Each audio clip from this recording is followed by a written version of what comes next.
What's up, chumps? I am Jay Enterprise. It is movie review time.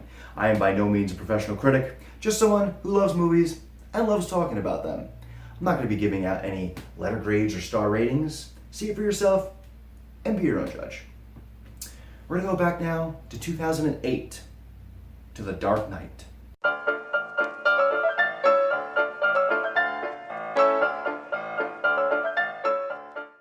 Justice League. Keep that in there. I can tell how excited you are. I can't wait for it.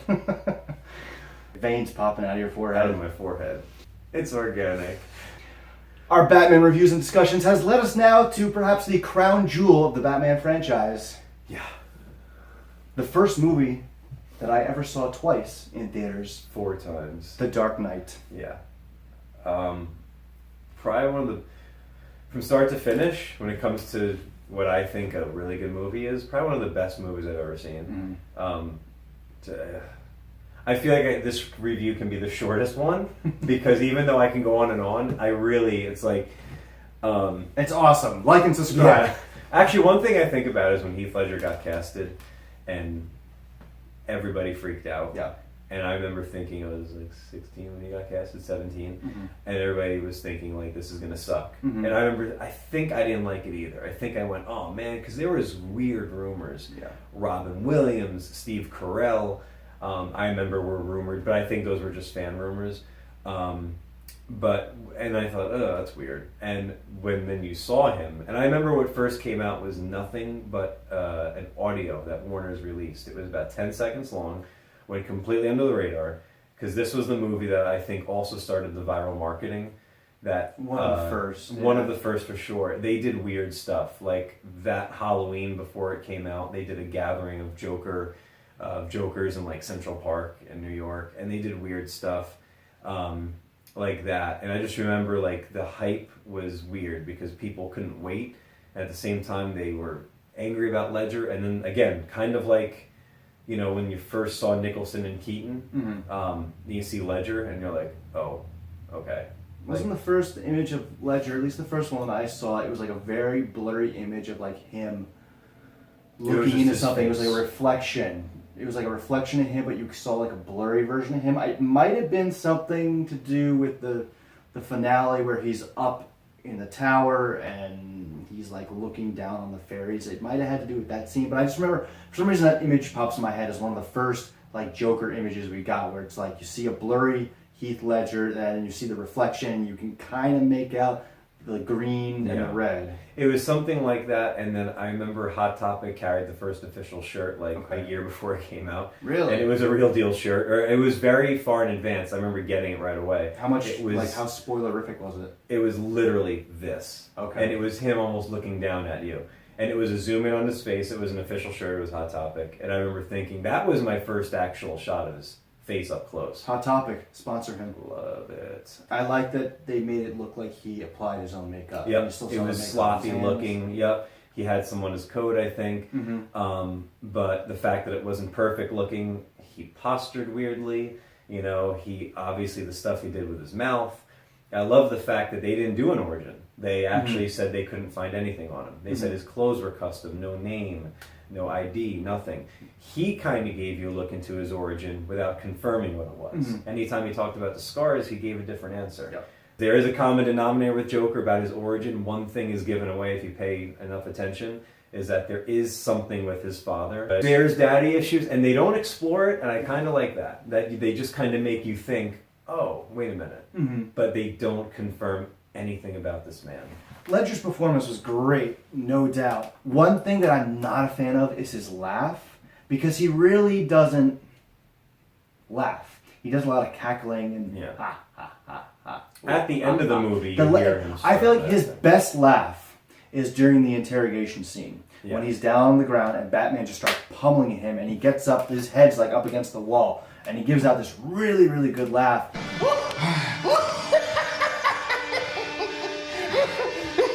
Nicholson had a great laugh. Going back even farther, the 60s, Cesar Romero, great laugh. But this was 2008. This is the first Joker we had, live action Joker we had since Nicholson. What do we have in between that? Exactly.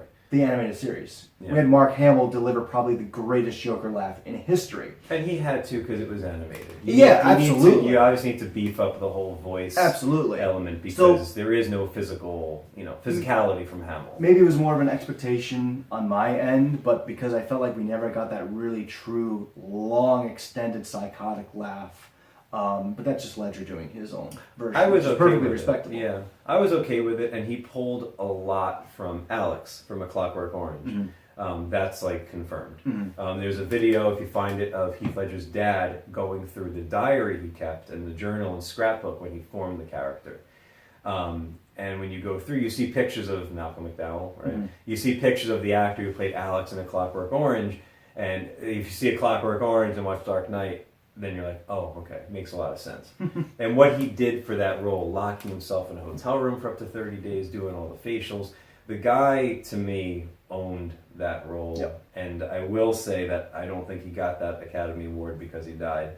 I think it would have been very hard to beat that role. I think that was truly an amazing role all around, and I think he did a great job. And the movie itself, even Harvey Dent, they gave you a little Two-Face, but as a major Two-Face fan, I was very satisfied. It's great. And Aaron Eckhart, I feel like he has a tendency to overact in a lot of his movies, but there really wasn't any overacting in this movie. I thought it was great. And to fit the story, they only gave him, 4 scenes as Two-Face? Mm-hmm. But for the story they were telling, it made sense. Yeah, I didn't need to even see him in another movie as Two-Face because I was satisfied with what they gave you. Yeah. He was a desperate, emotional man who just got pushed off the edge. And the marketing for this film, I remember, was awesome.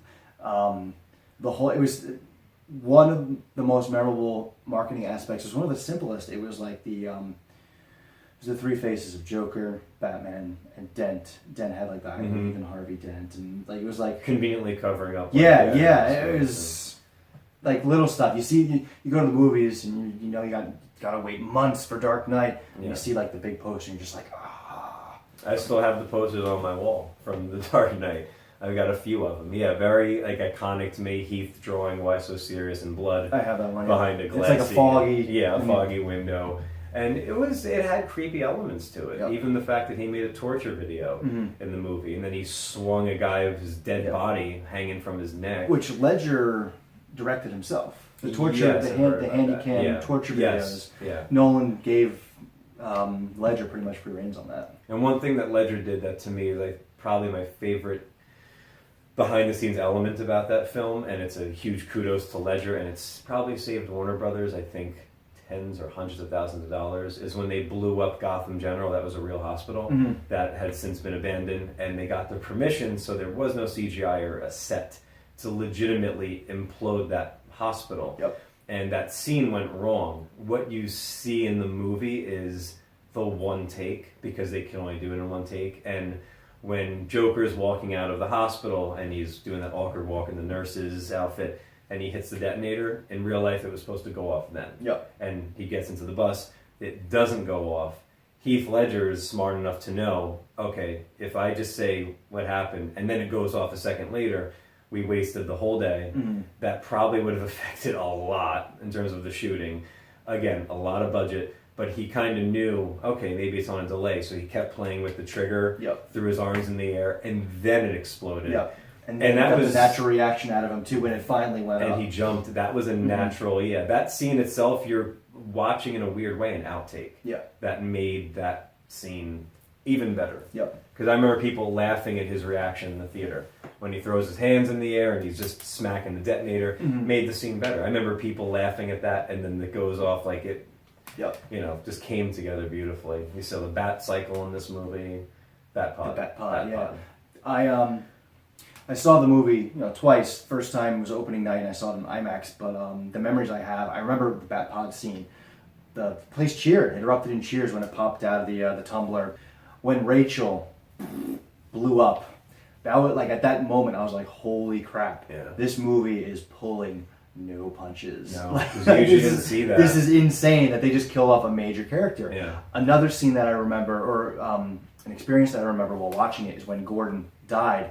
And I remember I was a little skeptical and like a little pissed too. I was like, oh my God. Because that could have like essentially dampened the entire experience for me. It's like they killed Gordon. he didn't even become commissioner. Nothing. Like, what the hell? And then he comes back, I was like, oh, yes. And there was, to me... all is right with the world. I don't think that was predictable. No. I don't think it had me. When they killed him, I thought, wow, holy shit. They did it. Just killed off Gordon. Yep. And I respected it. They're doing their own thing. And then I did not expect that. There was nothing that gave away that he was in that SWAT outfit. I mean, like, nothing. Mm-hmm. Other than the fact, I mean, even if you're like, oh, they never took his mask off. That's weird. That doesn't give away that that's Gordon. Nope. So, and going back and watching, it's like, okay, they're obviously protected. But I had no And clue. even the guy gives one little Easter egg. He's like, are you sure you can drive this thing? Yep. You know, like I hope you know what you're doing. Like, that's the one thing, and it does not give away. Mm-hmm. And even that scene when he goes up the wall, I remember the audience reacted as if like somebody just hit a home run. Yeah. When they catch him, again, acted like the audience was cheering in that film. I remember seeing it the first couple times as if they were watching a sports game. Mm-hmm. Like it was seeing it in the theater was amazing. That was one of my first experiences being in a movie theater and having people react. For things. Too. Question. How did Batman and Rachel survive that fall from the building? I'm going to chalk it up to, obviously, Batman's suit can just handle that fall. From 30 stories. He landed on a car. God. I mean, let's put it this way. If Batman's one of those heroes, you can call it a cop-out on my part, he can just find a way. It's one of those questions. A lot of people focus on what happened to the Joker after that scene. He just disappears. He disappears, but like at the same time, I was like, he was looking for Harvey. Couldn't find Harvey. That was his agenda. Whatever. He's gone. One other little thing, again, another Ledgerism in that film, which is amazing, is when he comes in, eats the shrimp like a barbarian, like he can't control almost the way his jaw moves. He takes champagne and drinks it by throwing it over his shoulder. You know what? I actually rewatched that scene because I've noticed that. I don't think he meant... Because he goes, he just acts it and then chucks the liquid comes out when he pulls out of his hand. I think that was another. He doesn't even line it up with his mouth. I think that was another like outtake or something that I guess they thought was fit the character, was good enough for the scene. Because I originally thought he's throwing it and then but I think all the liquid comes out when he grabs it out of the billionaire's hand, and then he just Because personally, I'm just thinking he did that on purpose. It looks that way. I feel like that might have, if the hospital thing came out by now, I feel like that could have, like, oh, this is another thing he did. Mm-hmm. Who knows? I think that was something personally he just threw in, like, I'm going to make this character a bit more, whoever made that call, a little more random in this odd, and little Easter egg, the guy that he grabs by the neck and he puts the knife to his mouth. Mm-hmm. I forgot his name. He is a real-life politician. He's a U.S. senator. Senator. Who's in every single Batman movie. Biggest Batman fan. He makes a point that he's the biggest Batman fan and wants to be involved. Yeah. So that was pretty cool. I think my biggest pet peeve of this movie is the fact that they didn't bring Katie Holmes back. Yeah. Just my crazy mind, the whole continuity of the thing. How much must it suck for her? She was involved in the first one, and then she's not involved in what ends up being probably one of the biggest movie trilogies of all time. Maggie Gyllenhaal, of course, playing the character of Rachel Dawes in the sequel. In my head, if I was to rewrite history, I always have said and always wanted to see... I wish... You know who Kirsten Davis is? Maybe. Kirsten Davis. She's from Sex and the City. And I always... felt like she looked like she could have passed as an older Rachel much more and more convincingly than a Maggie Gyllenhaal. The movies weren't meant to be too spaced out, I think. No, it's just the two different actors threw me off. That's really the only negative thing that I can say about this movie. And that's coming from a strictly personal basis. And it didn't bother me because those characters weren't real. And they killed her anyway. They weren't, pre-existing characters in the comics. Yeah. So it's not like, oh man, they changed Two-Face halfway through. Yeah. Like they changed Rachel Dawes. Yeah. Like if they would have changed Alfred, or whatever, Batman, of course, like I would have been like, this is weird. Yeah. But they changed a character who's not significant to me. And in the first movie, didn't make such an impact. Mm-hmm. When they killed her, I was like, holy shit. But in the first movie, it's not like I was so gripped by that character. I understood the weight and her weight in the film and whatnot, but it wasn't like, I guess if it was a main villain or character changing course midway through, like, new actor, that's one thing. But for a character that isn't, normally even in the Batman lore, Like that's why it wasn't. And I like Maggie Gyllenhaal better, I think actually. She's a great actress. Yeah. It's a great performance. It's just the visual threw me You're off. right. I totally get that. Favorite scene? Ooh, I mean, God, there's a handful of them. I mean, I don't know if I can just isolate one. I just remember, based on reaction, when I saw it with the audience, and to this day, the scene that maybe sticks with me the most is when Joker walks in on the mob meeting. Yes. And every little thing in that scene, like he walks in and he's sarcastically laughing. The pencil trick, which is just still one of my favorite scenes to watch in any movie, and how he reacts to that. And then after that, just somebody calls him crazy, and you can tell that something he doesn't like. You can just his face and his whole, and he points to the talking TV, and every little thing he does, he shows him his card. Yeah. He opens up he's just got one string to pull a ton of grenades, and they even say like, you think you could take like $500,000 from us or whatever, and Michael J. White makes a comment, like, you think you steal from us? He goes, yeah. Like, yeah, so nonchalantly, yeah. Just every little thing about that. And even the fact that he just goes, what, Jeff, your balls cut off? And he even says it in a different light. And that's what I like. He just shifts and his voice drops. That might be it. The tension of the boat scene at the end. The tension throughout the entire movie. There's so much tension in this movie. And the score by Hans Zimmer was phenomenal. And the tension in that movie, when you legit, I thought for a second, one of those boats was blowing out the other. The pacing is like, you have the beginning, oh my god, the music adds so much tension too. You have the opening bank heist, and then you have the scene where they just find out that Harvey, the judge, and the commissioner are all targeted, and they're bouncing back and forth between the three scenes. There's the tension of when he starts kidnapping and making the hostage videos.